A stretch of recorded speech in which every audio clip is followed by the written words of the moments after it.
বাংলাদেশটাকে টিকিয়ে রাখার স্বার্থে বাংলাদেশের প্রত্যেকটা মানুষের নিরাপত্তাকে তুমি জোরদার করে দাও মাবুদ।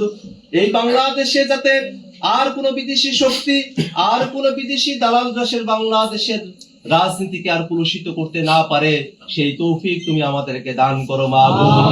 মাবুদ, আমাদের ভাই শরীফ ওসমান হাদি অত্যন্ত সংকটাপন্ন অবস্থায় হাসপাতালে চিকিৎসাধীন আছেন মাবুদ। আমরা তোমার কাছে দোয়া করি, আমাদের চিকিৎসকেরা যারা ওসমান হাদি ভাইয়ের চিকিৎসার জন্য তার পাশে রয়েছেন, তুমি সেই সব চিকিৎসকদের চিকিৎসায় বরকত দান করো মাবুদ। আমরা এখানে গুনাহগার বান্দারা একত্রিত হয়েছি মাবুদ, আমাদের গুনার কোনো সীমা পরিসীমা নাই। আমাদের সমস্ত গুনাহগুলোকে ক্ষমা করে দিয়ে আমরা এই বাংলাদেশে জুলাইকে বাঁচিয়ে রাখার জন্য, শরীফ ওসমান হাদি ভাইকে আমাদের মাঝে ফিরে পাওয়ার জন্য, নতুন বাংলাদেশকে নতুন করে গড়ার স্বপ্ন নিয়ে তোমার দরবারে আমরা হাত উঠিয়েছি মাবুদ। আমাদের হাতকে তুমি খালি হাতে ফেরাইয়া দিও না।